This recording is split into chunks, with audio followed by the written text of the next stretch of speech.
Okay, here is the story. How does milk get from the cow to the table?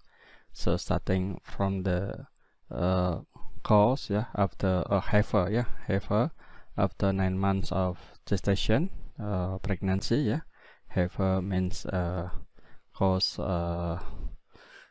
woman cows, yeah, and then after 9 months of gestation or pregnancy, there is a maturation of calf, and we can start the milking. Yeah, milking means obtain milk from the udder. Yeah, there is udder. Yeah, please remember. Yeah, from the milk characteristics. Yeah, and then from after milking, we can send to the factory, yeah, through the truck tank like this. Yeah, and maybe in the farmer, yeah, from the small scale, we can use milk can like this. Yeah, please remember that raw milk, yeah, naturally as secreted by healthy cows, yeah, is free of microorganism, sterile. But during the milking process or after the milking process, yeah, milk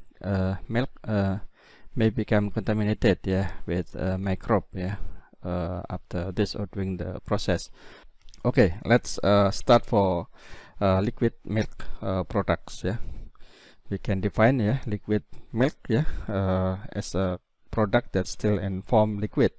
So liquid milk can be delivered to the consumer, yeah, after various heat treatment that we call pasteurization or sterilization. So this, by using pasteurization, we call pasteurized milk, yeah, and by using sterilization, we call sterilized milk, yeah.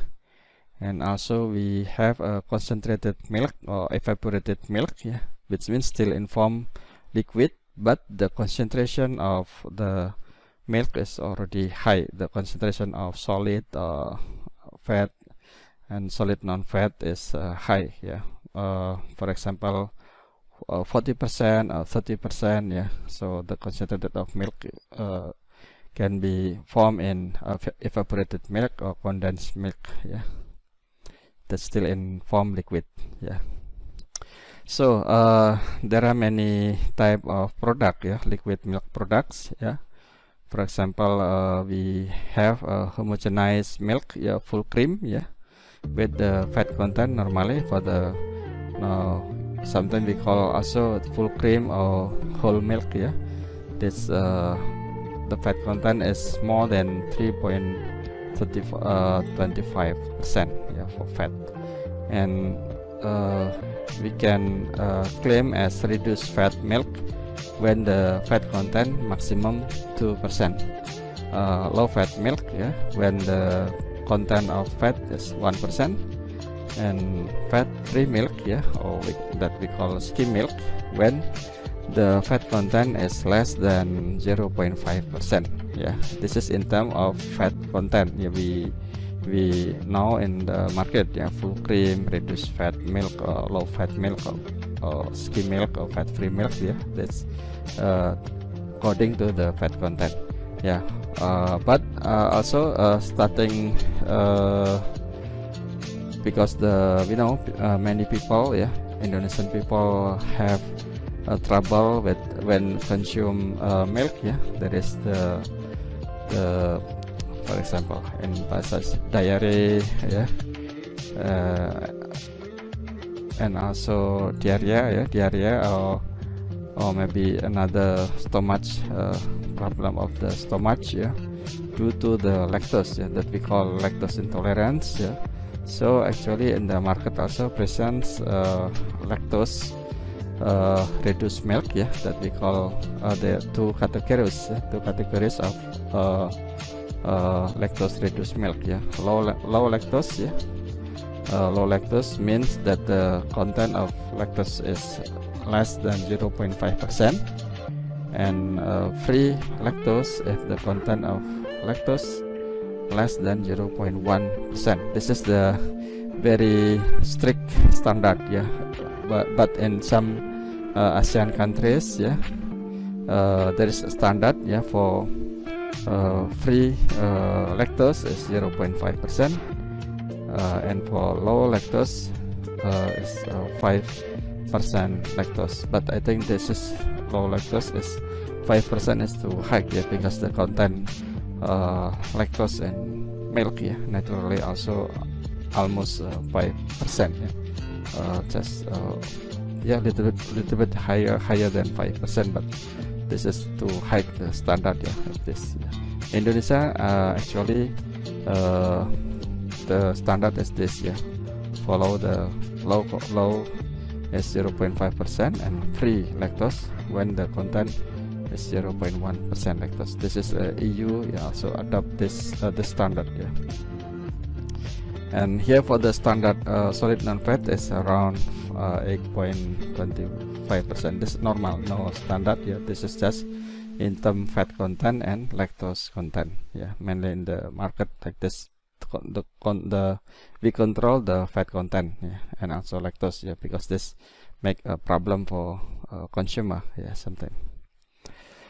Okay, so here is the step for the flow process chart to produce liquid milk, yeah. So starting from the raw milk storage, yeah, we do cleaning and decreaming, yeah, by using separator. This is to make easy the standardization, yeah, followed by homogenization, this to homogenize fat globule. And also we do fat standardization, yeah, by mixing fat and skim milk, yeah, to get the standard of fat that we want to produce, yeah. For example, if we want to produce low fat or free fat, yeah, this we can do the standardization. After that we do heat treatment, yeah. Heat treatment, there are three type of thermal treatment here, yeah, that we call thermization, yeah. Thermization is kind like the pasteurization, but a little bit lower the temperature, yeah. This is just to produce internal in the factory, yeah. When for example, a company or dairy industry receive too many raw material, too many raw milk, yeah, as raw material, but there is higher than the production capacity, for example, yeah. So the industry must store the raw milk in the silo, and yeah, so as a stock, yeah, maybe for 2 or 3 days use as a raw material.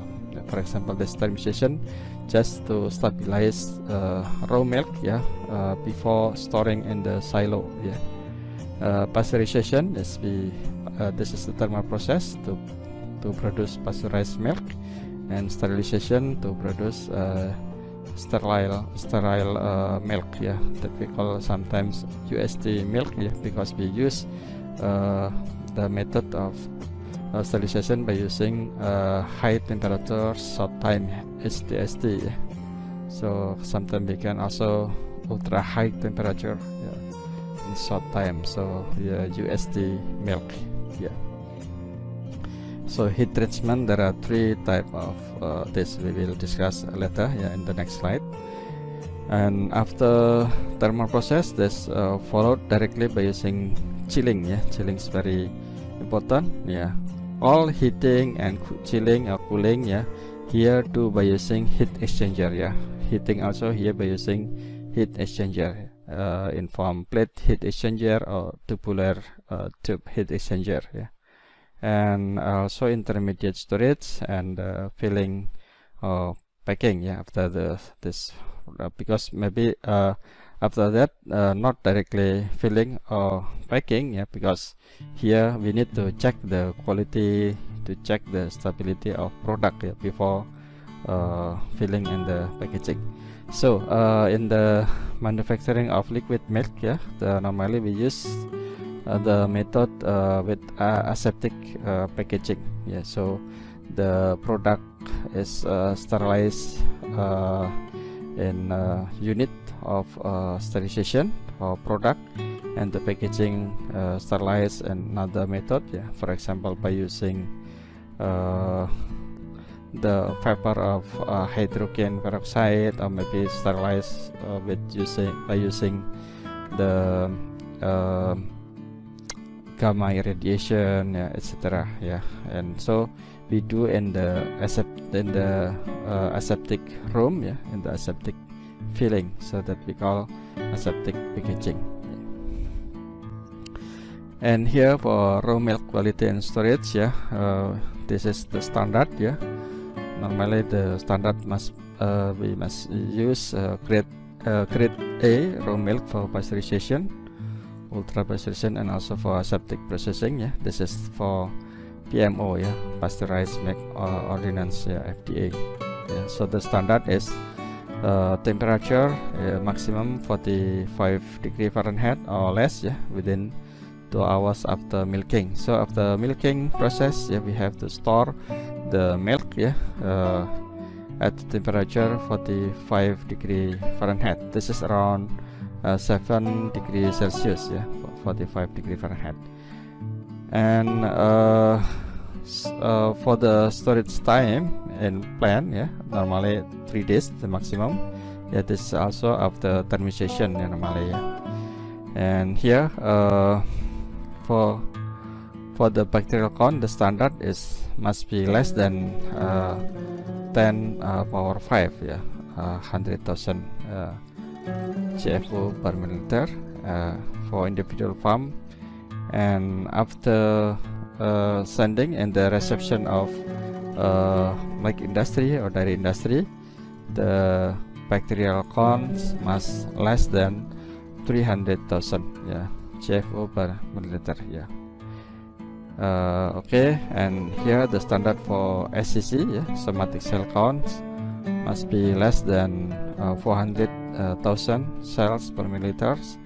So if the milk coming from mastitic cows, the SCC must be higher than this number.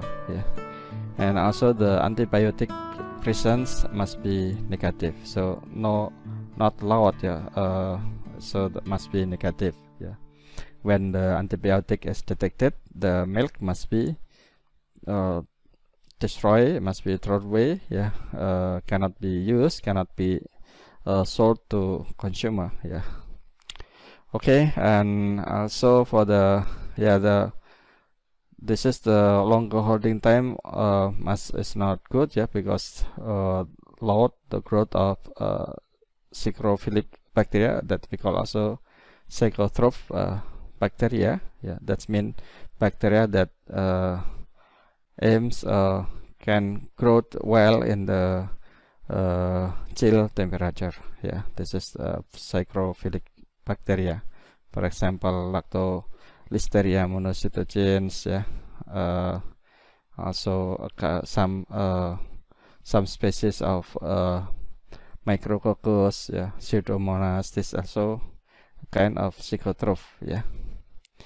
Then this bacteria, the psychotroph bacteria, can produce heat-resistant protease and also lipase. This is the proteolytic and lipolytic action that can degrade lipid and protein. This is so make a decrease of quality, milk quality. So here the bacteria that limit milk shelf life, lipolytic and proteolytic, I think we have already discussed, from the previous slide. There is heat resistant enzyme. Normally here, for example, Pseudomonas fluorescens. That's the picture of Pseudomonas fluorescens. And also psychotrophic spore former, thermoduric, that we call here is a heat resistant spore. For example, Bacillus cereus. The example Bacillus cereus. So the present this make the short shelf life of the pasteurized milk. And so I think I have already mentioned in the previous slide, thermization. Thermization just do at the temperature 57 to 68 degrees Celsius for 15 seconds. So this is the objective of thermization, just to apply for raw material that need to be stored, yeah, for several days, normally less than 3 days, yeah, prior to use, yeah, because maybe this is in the peak season of milk production, yeah. So the peak season, sometimes the raw milk, yeah, the incoming raw milk is higher than the production capacity, so the industry need to store first, yeah, for several days, yeah. So before storing in the silos, yeah, and the big tank, yeah, we need to do thermization, yes, only effective with the combination by cooling, yeah, cooling to 4 degrees Celsius, yeah. So here the main purpose for thermization is to reduce gram-negative psychotrope, and also to reduce spoilage organism. So for example, that produce enzyme, yeah, lipolytic enzyme and also proteolytic enzyme, yeah. So both has become a problem, yeah, maybe we have already discussed in the previous slide. Okay, also beside after thermization, yeah, to produce liquid milk, yeah, normally we do clarification and clearing. Here clarification, the objective is to remove a small particle, yeah, for example straw, hair, etc., yeah, maybe stone, yeah, or dust, yeah, this from milk, yeah, that this is we do based on density, yeah. I think this is the quantity or density for this particle, yeah. So the equipment, yeah, we can also after clarification is to clear up the microorganism, yeah, by using bacterifugation. So in the new technology of pasteurization, yeah, for producing pasteurized milk, we do not only pasteurization process, yeah, to remove the microbe, yeah, but also we do by using bacterifugation and also or microfiltration. Normally this is just an option, yeah. We can use bacterifugation or we can use microfiltration, but maybe in some industry we do both, yeah, bacterification and microfiltration. Why this is important? Yeah, because this is can remove the microorganism from milk. Yeah, for example, because we do the pasteurization is only in the low temperature. Yeah, maybe only 72 degrees Celsius. Yeah, for several seconds. Yeah, for example, 15 seconds. So at this temperature and with doing the short time like this, yeah, this cannot kill the spore of thermophilic bacteria, thermophilic spore or thermostable spore, yeah. So we cannot kill the thermoduric spore or thermophilic bacteria, yeah, by using the only pasteurization. So we combine by using bacterification. So we remove the thermoduric spore and thermophilic bacteria, yeah, by using the bacterification and or microfiltration. So here by using centrifugal separation to remove microbe, yeah, microfiltration by using membrane, yeah, microfilter membrane, yeah, that can separate the bacteria. So you can see here by using 1.4 micrometer of or less, the microfilter, we can reduce the bacteria and spore up to 99.5 to 99.99%. Is already, yeah, reduction is very big reduction of the microorganism contaminant, yeah. So not only by using pasteurization, yeah, to remove the bacteria or to remove microbe, yeah. Okay, in the production of so here just the example for the centrifugation, yeah, start to make a separation of fat and solid non-fat, or the cream milk and the skim milk, yeah. So normally before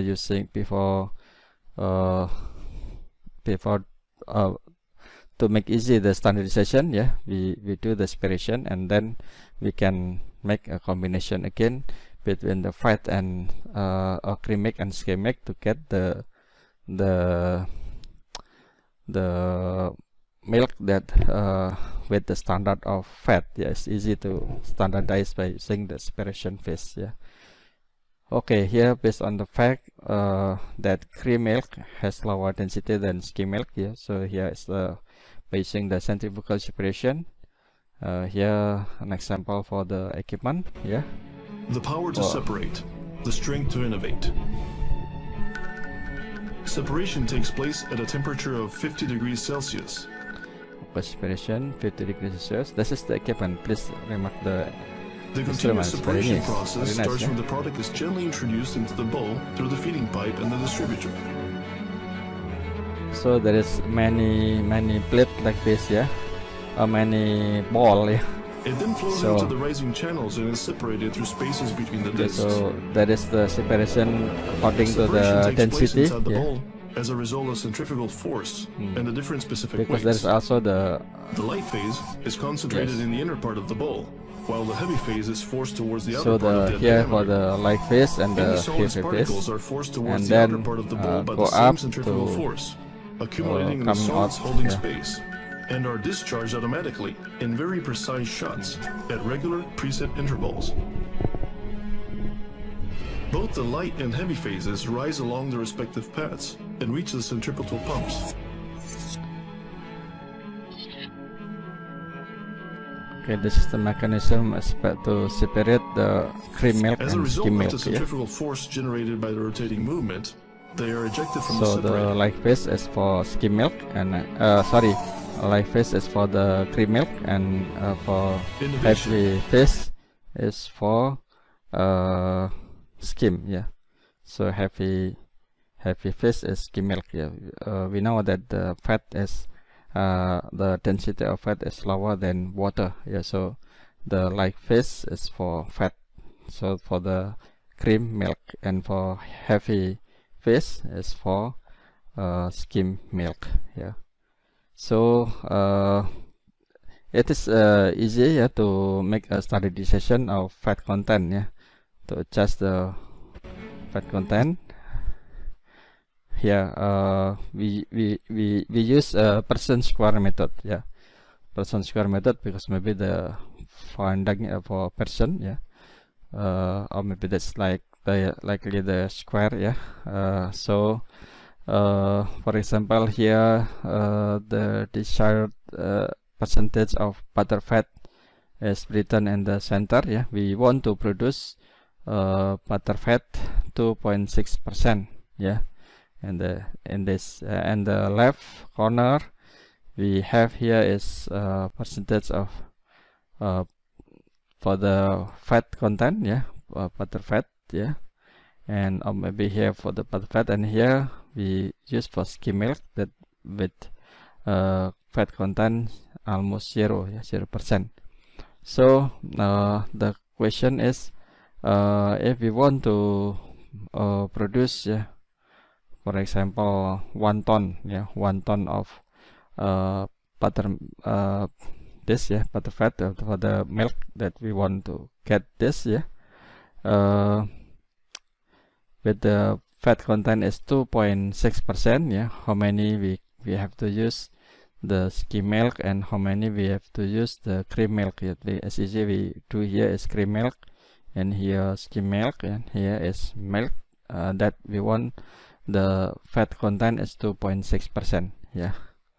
So by using the subtraction, in bahasa pengurangan, from by diagonal here, the diagonal will give the value of the quantity of the its material. For example, here the subtraction 3.9 minus 2.6 we get 1.3%, and here 0 minus 2.6, yeah, we get 2.6. So here is that we call value, absolute value, yeah, nilai mutlak, yeah. So we got here is 2.6% for cream milk, yeah, and 1.3% for skim milk. So if we want to produce 1 ton, for example, yeah, 1 ton of milk with the 2.6%, yeah, we have to use the cream milk is 2.6 divided by 3.9, yeah, because this the total 3.9 times 1000 kilogram. So we can calculate, yeah, how many percent how many kilogram the quantity of cream milk that we have to use, yeah. And here also for the skim milk we can calculate the kilogram skim milk must be used as 1.3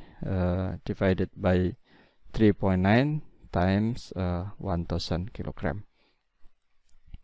Okay, so here for the example, yeah, we want to produce milk, yeah, with the fat content 2, yeah. Okay, so if the desired is milk product with 2% fat content, the quantity is 1000 liter, yeah. We use fresh milk with the fat content 4, and we use skim milk with the fat content 0.5, yeah. So how many fresh milk must be used and how many skim milk must be used, yeah. By using percent square we can calculate, yeah. By using here the quantity of skim milk is, yes, it's a subtraction 4 minus 2, we get here is 2.0, here we got 1.5, yeah. So next slide, this is the answer, yeah. So we got 1.5 and here 2. So the quantity of fresh milk, yeah, must be used is 1.5 divided by 1.5 plus 2, yeah. So times 1000 liters. So we have to use fresh milk is 428.57 liters, and the quantity of skim milk must be used is 2 divided by 1.5 plus 2, yeah, times 1000 liters. We got 571.43 liters. So in total product, yeah, must be 1000. So we can check here the total product is 1000 liters. So that's correct, yeah. This is the example, yeah. So very easy to make standardization, yeah, to standardize milk, yeah, milk product. Okay, also we can use from this website, yeah, you can do, yeah, in the website here, yeah. For example, you make fat percent, how many fat milk with fat content, yeah, and here skim milk with fat content, how many percent, and the desired fat content, how many, and from the calculator, yeah, here you can obtain this. And the weight of milk required, for example, you want to produce 5,000, 3,000, etc. Yeah, so that's calculated here. But I think it's easy. You make by your own by using Excel. It's very simple, yeah. Okay, here for the homogenization, yeah, step, yeah. The definition of homogenization is a treatment of milk or milk product to ensure the breakup of the fat globule, yes, such that no visible cream separation occurs after 48 hours, yeah. So normally if you store, yeah, you keep milk, yeah, fresh milk, for example, at the room temperature or chill temperature, yeah, for example at 4.4 degrees Celsius, yeah, the chill the refrigerator, yeah. So after 2 days, yeah, maybe there is separation, maybe not until 2 days, maybe 1 day or several hours already separation of cream, yeah. So this is not wanted, yeah, occurs in liquid milk. Yeah, so this is why it's very important to do homogenization. Yeah. So the effect of homogenization is no cream line, yeah, formation, yeah, due to the fat globule is homogeneous and the small fat globule, yeah, so the formation of cream layer is very rare, yeah. And also we get a whiter color and we get more full-bodied flavor and also better mouthfeel for the liquid milk, yeah, the product. Yeah. So how to proceed the homogenization? Yes, by using the equipment, yeah, homogenizer. Yeah. Normally in industry we use high pressure homogenizer. Yeah. So homogenization is a mechanical process, yeah, where milk is forced through a small pieces at a high velocity. Yeah. So the homogenization most efficient when fat phase is in a liquid state. Yeah. So the cream with more than 12% fat, yeah, cannot be homogenized at normal pressure. So we have to use high pressure homogenization process, yeah, to make to homogenize the cream milk. Yeah. Here the schematic diagram of homogenizer, yeah, high pressure homogenizer. So the product enter here, and by using the high pressure here, and then contact with the here. So there is the globule, the fat globule is broke, yeah, into the small fat globule, and here we can obtain the product, that homogenized product. Yeah. So very small space here, only you can see here only 0.1 millimeters. Yeah. So we can also make smaller the space here. Yeah. The narrower space, yeah, for example, to produce the smaller fat globule. Yeah. So maybe to make easy, you understand the homogenizer process. Yeah. Homogenization process in homogenizer. Yeah. Watching this video. Yeah, please. Okay, you can see here the fat globule, the big fat globule. After contact here, there is the high impact, yeah, here. So the fat globule is broken, yeah, into the small particle, small fat globule. Yeah. Also sometimes there is also the two like this, yeah, similar with the picture. So there is the impact here. Okay, so the ring, yeah, here is very important. Yeah, when we check here 0.1 millimeter means 100 micrometer, 100 micrometer, but we can also make more narrow, yeah, more small space, yeah, here, for example 50 micrometer or 0.05 millimeter, for example. Yeah. So to get the smaller fat globule. Yeah. But of course we need higher pressure, yeah, to get this, yeah, to make passage the material. Yeah. Okay, so we have learned, yeah, the step starting from incoming material, the clarification, and also the thermization if we need, yeah, before storing at the silo for milk. And we learn also how to do separation of skim milk and cream milk. Yeah. After that we do the standardization, yeah, standardization to blend again the milk and the skim, yeah, and we do the homogenization. Yeah. After that we do homogenization, and you have learned what is the benefit of homogenization process. Yeah. After that we do thermal process, yeah, when we want to produce pasteurized milk, yeah, we do pasteurization.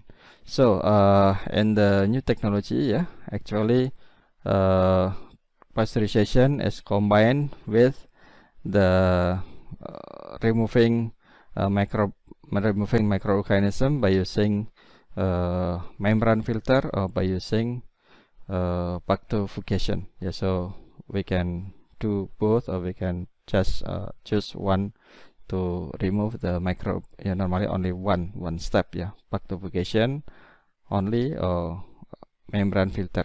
Yeah, so and then followed by pasteurization. So the purpose of pasteurization is to inactivate pathogenic bacteria. The target is Coxiella burnetii. This is the most thermoresistant for in the pasteurized milk. Yeah, so this is to ensure the longer shelf life. Yeah, also to inactivate the most spoiled organism and also many enzyme. Yeah. So the pasteurization normally we do at minimum, at minimum 72 degrees Celsius, yeah, in Fahrenheit is 161 for 15 seconds. Yeah, we call here is the process high temperature short time, yeah, STST. Or if we use the fat pasteurizer, the fat pasteurizer means by using the tank, yeah, tank. Yeah, fat is mean the big tank, yeah. Fat the right thing, fat is like here, yeah, not fat lipid, but this is fat pasteurizer. This we call big tank. Likely we can translate as likely big tank. Later I will show you the picture. Yeah, that is the picture of fat pasteurizer.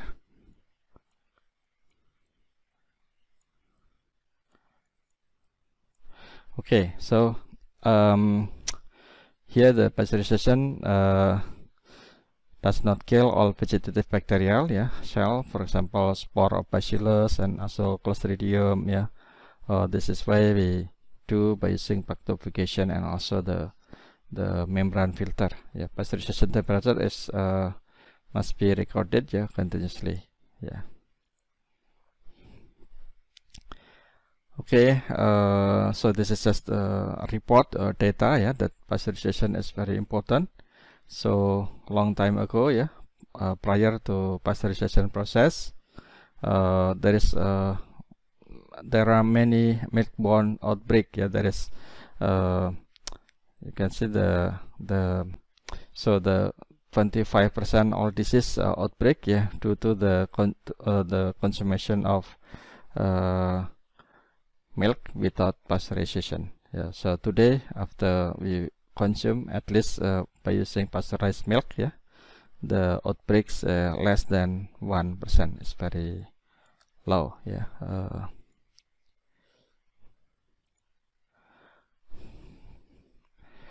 Okay, so I think again just to remember you, but the standard, yeah, for the grade A pasteurized milk product, yeah, according to pasteurized milk ordinance, yeah, FDA, yeah, temperature must be cool below 45 degrees Celsius, yeah, bacterial counts less than 20,000 and coliform count 10 per milliliter. Phosphatase, yeah, this is enzyme as an indicator, yeah, less than 1 microgram per milliliter, and antibiotic present must be negative. So here I think it's very good example and pasteurized milk industry. So from the video, yeah, if YouTube delete my video here, our video in this slide, in this our video lecture here, you can watch directly. You can watch directly in the YouTube, yeah. So here the link here to watching this video. So from the video that the title is pasteurized milk processing, yeah, in the 90s, so it's a long time ago, yeah, 90s. But I think it's very good visualization. This is why I like to share the video here. Yeah. So after watching the video, yeah, please make a list of the checking incoming raw material here for the raw milk incoming. Yeah, the incoming raw milk here. What is the check the parameter check doing this according to this video. Yeah, and then list the equipment and the flow process chart during the manufacturing of the milk, and also please note, yeah, the condition of pasteurization, the temperature, and also the time. Yeah, so the industry use LTLT or STST method. Yeah, please. Yeah, okay, let's watch the video.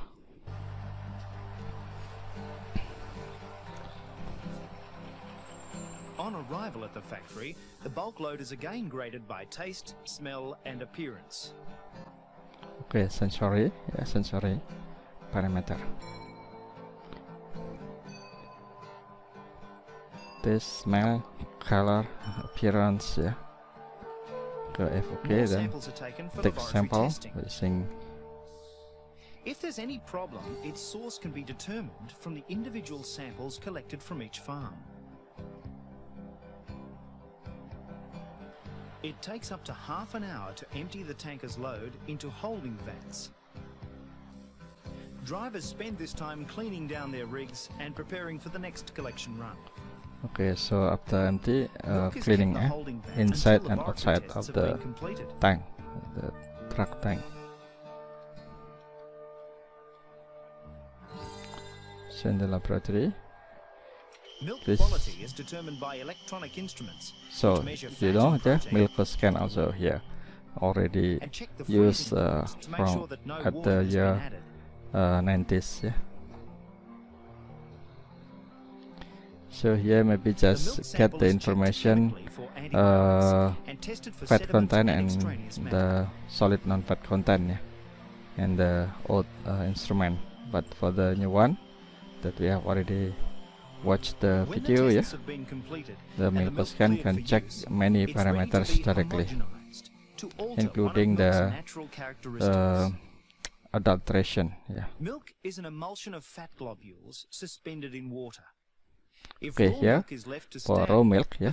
So there is the separation of cream and the skim, yeah. Method of producing cream until the second half of the 19th century, when the cream and the milk because the homogenizer breaks up so the we use the homogenizer and reduces the size of the globules. This is done by physically forcing the liquid through small openings. So we use 14 megapascal. The pressure is very high. Homogenization produces a permanent emulsion of smaller globules. Okay, we get homogenized milk here. So the whiter color taste and creamier, yeah. So the mouthfeel is better, stabilization is better, yeah, the homogenized milk. And here the pasteurizer. This by using is achieved by heating the raw milk to a minimum of 72 degrees Celsius. Okay, please note. Holding it at that temperature for 15 seconds and cooling it back down to 2 degrees Celsius. And cooling 2 degrees This Celsius. process is known as HTST, okay, which stands for High Temperature Short Time Pasteurization. It's a continuous flow system designed to kill bacteria quickly and minimize the damage to the flavor and food value of the milk. The pasteurizer consists entirely of plate heat exchangers. Okay, here we use plate heat exchanger, yeah, PHE, plate heat exchanger. Before pasteurization, milk needed for cream and skim milk goes to the separator, a modified high-speed centrifuge. It can be regulated to produce cream of varying fat concentrations.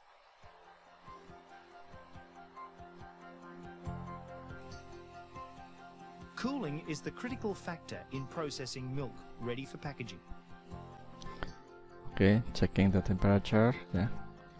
After homogenization and pasteurization, the milk is tested again to make sure that the 15-second burst of heat has killed the target group of bacteria. Still in the tank, The product has been cooled still down in the properly tank, to just then below sterile 2 tank degrees Celsius. before packing or filling, in the Having packaging. passed all tests, the milk is pumped to the Yes, packaging pass, area. so sent to the packaging area. So here we use aseptic packaging. So normally here in the room, normally there is in the room of that still we can see, because from the class, from the class, so in the room, so no worker inside, all is controlled by machine, the factory's quality control people to trace back any particular batch of milk. Milk of various Okay, so I think we have gotten we have the important information, for the production of pasteurized milk, so you can answer all this question, okay, so we will discuss in the online class, so here for the pasteurization process, the treating with heat to kill pathogen and inactivate spoilage enzyme, but some spoilage organism may survive, so for example for the thermophilic, so cooling, cool promptly and hot under refrigeration is important, also we have to destroy lipase, which catalyze hydrolytic rancidity. And so the process is depend on the time and the temperature, so that's we call time temperature dependent. So if we use 72 degrees Celsius the temperature, we need only 15 seconds, but if we do the pasteurization at 65 degrees Celsius or 62, we need maybe 30 minutes, this is the process is that we call time temperature dependent. And the indicator for pasteurization is alkaline phosphatase, here when we can inactivate this enzyme, so it means we can inhibit the pathogenic bacteria. So because alkaline phosphatase have a higher need of heat denaturation than pathogenic bacteria, so if the milk still presents the phosphatase activity, and indicate the pasteurization is inadequate, it's not enough the temperature and the time to inactivate the pathogenic bacteria. So the indicator is by checking the alkaline phosphatase activity, so here the picture of the pasteurization process. Here you can see for the activity for inactivate phosphatase is the white line here, so when we already inactivate or inhibit all, if we destroy phosphatase here, it means all bacteria here is already killed, so tubercell, bacilli, typhimurium, and also here, for the coliform bacteria, all can be killed, so the indicator here is very important, okay. Now this is the new technology, by at the beginning only by using pasteurization, the shelf life is very short, short time, very short, maybe just in days, 3 days or 7 days, even store at the chill temperature at the refrigerator, but now we use that we call ESL, ESL means extended shelf life, by using by combining with bacterification and also by using the membrane microfiltration, so we can remove the thermoduric thermophilic spore or bacteria, so we can get the shelf life, longer shelf life, until months, maybe for several months, yeah, but no longer like UST, yeah. You can see here UST can be stored at room temperature, yeah, ambient distribution, but for pasteurized milk, yeah, must be distributed in chill condition, yeah. So here the process for ESL processing here. So we use in chill distribution, yeah. In pasteurization is just a very short period, yeah. And here for ESL processing, pasteurization plus bacterifugation or pasteurization plus microfiltration. So the optional, yeah, maybe the more effective by using microfiltration, yeah. We can inactivate the spore and the some bacteria pathogen, yeah, until 99.99%, yeah, by using membrane microfiltration. And so by using for the UST here is at ambient distribution, so ambient temperature, yeah, and also we can get longer shelf life, yeah, because we do sterilization here. Okay, so here to conduct phosphatase test, yeah. So for example, here in the picture, yeah, we have milk, yeah.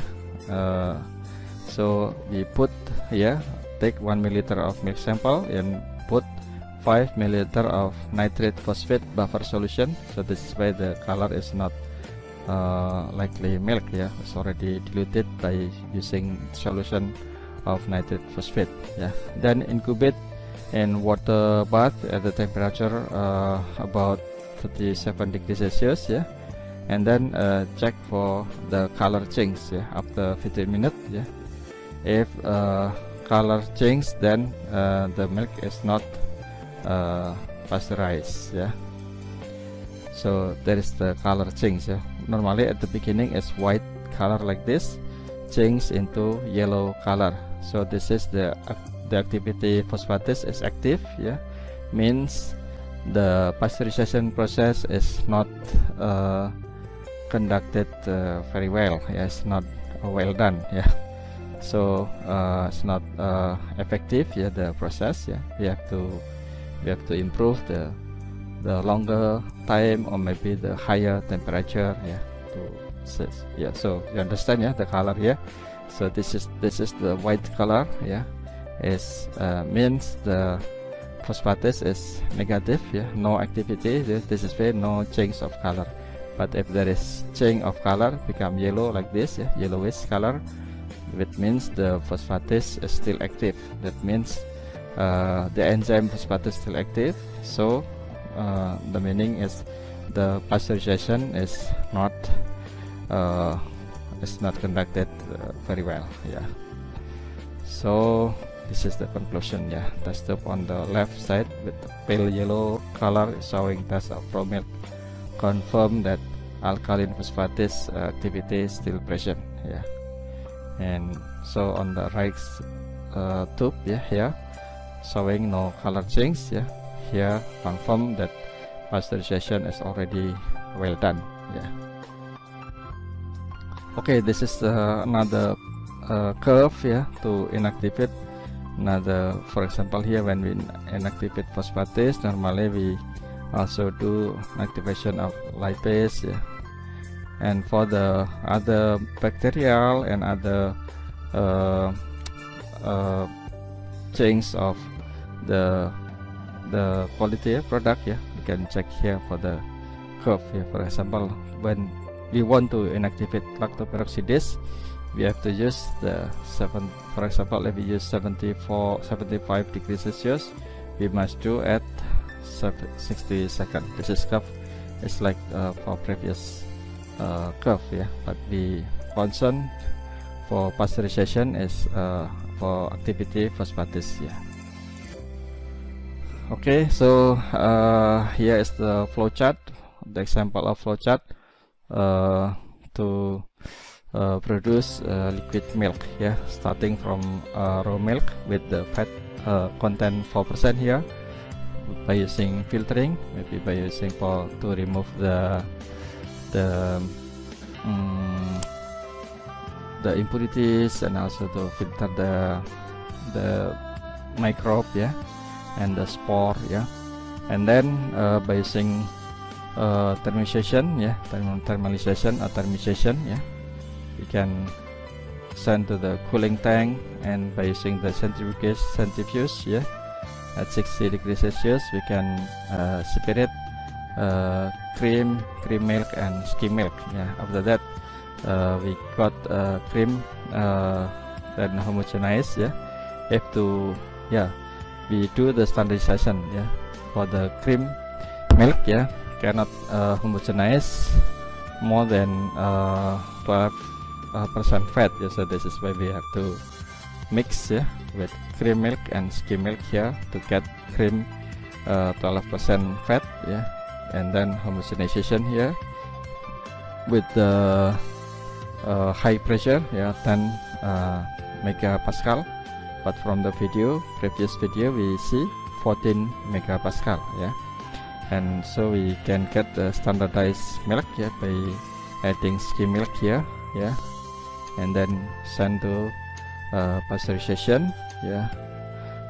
We do here 20 degrees Celsius and 75 20 seconds at 75 degrees Celsius, followed by cooling to 4 degrees Celsius, yeah.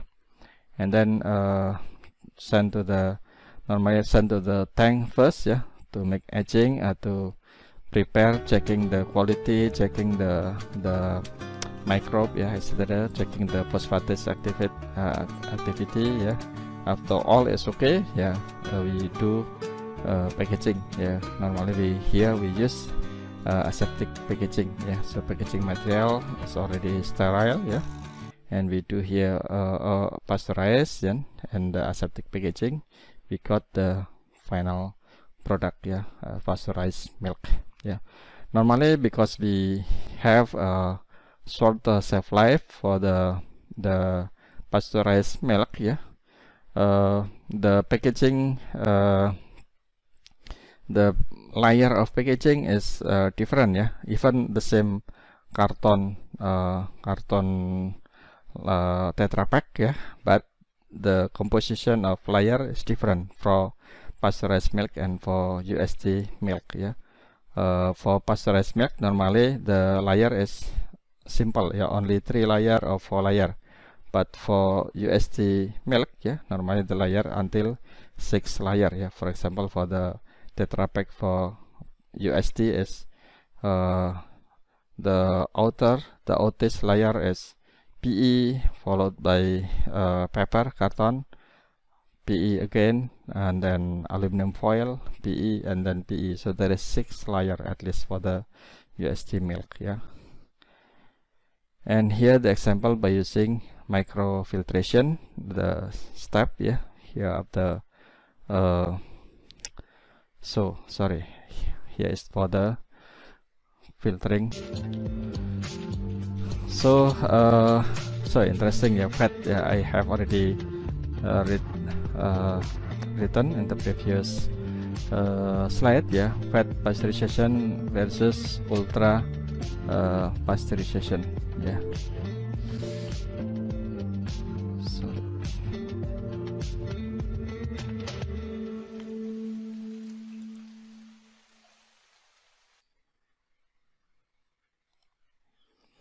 okay, so for ultra pasteurization, sometimes we call also HTST, yeah, high temperature short time. So the process is just I think this is the ultra pasteurization, yeah, by using the high temperature, yeah, 138 degrees Celsius, just for only 2 seconds, yeah. And if the normal pasteurization, yeah, by using HTST, we use 70 to 75 degrees Celsius, yeah, for 20 second or 15 seconds. But here, by using the ultra pasteurization, yeah, we do 138 degrees Celsius just only for 2 seconds. Yeah. Okay, the results is milk that contain 99.9% free from bacteria, and also we can get here the extended shelf life, ESL, of the pasteurized milk.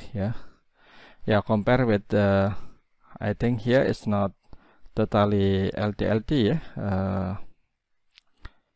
Here still still STST. STST normal. STST normal, because for the LTLT normally we do at the 72 or 75 for 30 minutes around for LTLT.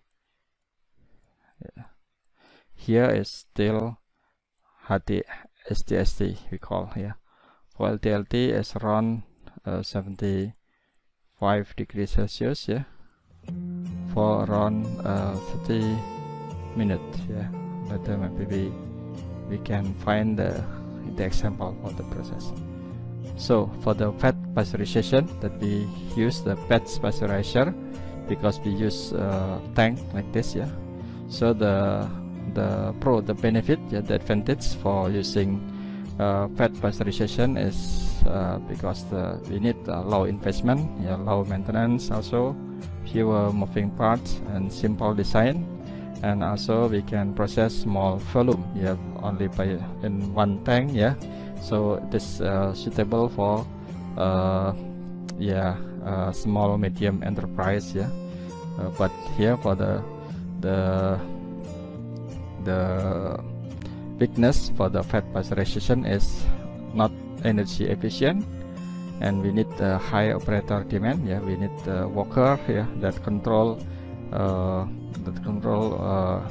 doing the process. And also we have only low volume production and low automation. So normally here for the process by using fat pasteurization. Here you can see only fat pasteurizer by using fat pasteurizer. Okay, here an example fat pasteurization. Here like a tank. That's I can see fat. Here means likely tanks. Fat. So later when you see in the cheese manufacturer, the fat is very big tank. The very big tank. Not only like the cylinder tank like this, but very big. Okay, here is just to show you the batch pasteurizer. And here the condition for the fat, that we call here fat is LTLT, real LTLT. So normal low LTLT means low temperature long time. STST means high temperature short time, and you can see that for ultra pasteurization UP, ultra pasteurized milk, by using also STST, very high temperature, maybe ultra high, that we call ultra high temperature for pasteurization. Ultra high temperature we do at the temperature 138 degrees Celsius for the UST. So there are three types, fat that we call LTLT, STST, and UST pasteurization. So we can see here the condition. For we need 30 minutes for around 145 for skim milk. And here around 63 or 65 degrees Celsius. Here is in Fahrenheit. Okay, here also still in Fahrenheit. So we can use fat pasteurizer or STST pasteurization or UST pasteurization. Yeah. So there are 3 types of process in pasteurization milk. Yeah. Okay. STSC pasteurization component. Yeah, this is a constant level tank. So raw milk reserve section, and then there is the heating section and holding tube. Yeah, and here's the example STSC pasteurizer. Yeah, maybe from the video I think it's more clear, yeah, that we have already watched the video for pasteurized milk. Yeah, it's clear by using the tubular heat exchanger. Here are the example of tubular heat exchanger. Okay, let's continue for UST milk. So the UST definition is process of heating each and every particle of milk, yeah, for 235 degrees Celsius for 2 to 5 seconds, yeah, and followed by the flash cooling.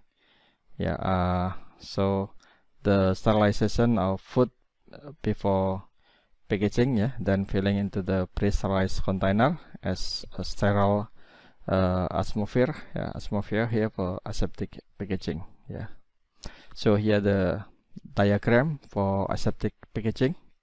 So we have sorry, I want to make the, so we have here the product, yeah, then we have also for the container, yeah, so the sterilization for container and the sterilization of product is done at the separate place, yeah. So and then the filling to and the aseptic environment, so aseptic that we call aseptic filling. So all the process we call aseptic packaging. Yeah, so here the different, what is the different aseptic packaging with the, this is a kind of canning, yeah, canning, but the can made from the carton, yeah, the Tetra Pak carton, yeah, multi-layer carton. So the difference between aseptic packaging and conventional canning, what is the difference? So later we will discuss in the online class, yeah. Okay, next here is the example, yeah, manufacturer in Indonesia, yeah, the ST milk production, yeah. Sorry,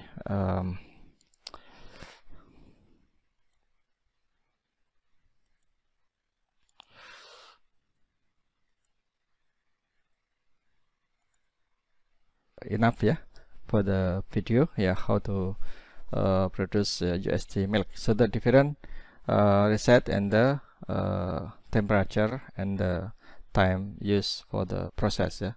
We use pasteurization in the pasteurized milk, yeah, we do pasteurization, and in the UST milk, yeah, sterile, we do sterilization.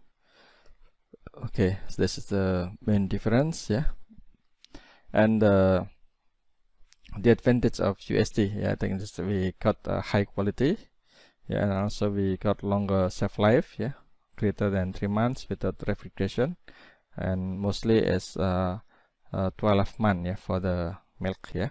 And packaging size, yeah, this we have several packaging size, yeah, and cheaper packaging, yeah, because the compared to glass or the metal packaging, yes, cheaper packaging for this. And normally in the process we have 2 principal methods, yeah, direct heating and indirect heating. So by using for direct heating, by using steam infusion or injection, and for indirect heating we use plate heat exchanger, the tube heat exchanger, etc. So this is just the difference, yeah, and I'm sure that you have learned this in the food engineering, yeah, principle of food engineering, yeah. Okay, this is just the example, the schematic diagram for the equipment, direct heating by using injection steam or infusion steam, and here is indirect heating, yeah, by using the tubular heat exchanger or pipe, yeah, for this plate exchanger. Okay, and for the UHT milk, yeah, we have to concern about the lactulose, yeah. You know lactulose, yeah. Actually, lactulose is also a kind of oligosaccharide, yeah. Oligosaccharides mean as a prebiotic, yeah, that's have a functional for our gut, yeah, and microflora in our gut, yeah. So the lactulose is kind of disaccharide, yeah, combination of lactose, yeah. Two lactose become lactulose. So here in the natural milk, yeah, in the raw milk is not present, yeah, but due to the process high temperature, we got lactulose, yeah. So the presence of lactulose can be an indicator of the thermal process used, yeah. So for example, when we process by using pasteurized milk, yeah, with that only the 72 degrees Celsius for 20 seconds, and we have for example UHT milk, yeah, that use 140 degrees Celsius for several seconds, yeah. And also we have a kind of sterilized milk by using conventional canning, yeah. For example, when you can find in the market is Beer brand, yeah. Beer brand is very famous, yeah, in the can. Beer brand produced by using conventional canning, so by using the commercial sterilization, commercial sterilization for the conventional canning. So the difference between the aseptic packaging, aseptic canning with the conventional canning, yeah, result with the process of sterilization, yeah. So in the conventional canning, product and packaging, yeah, are sterilized at the same time, yeah, at the same process, yeah, and the canning process, yeah, and the retote process, yeah, retoting. But for the aseptic canning, yeah, the product and the packaging, yeah, sterilized at the different place, yeah, at the different process, yeah. Product sterilized by using UHT with tubular heat exchanger, and packaging sterilized normally by using vapor of hydrogen peroxide, then do at the aseptic filling, aseptic at the aseptic room, yeah. So that's we call aseptic canning, yeah. So the lactulose, the presence of lactulose, normally the highest content of lactulose is when we use conventional canning, yeah, because we use high temperature at longer time, yeah. So the conventional canning is very high, the concentration of lactulose, yeah.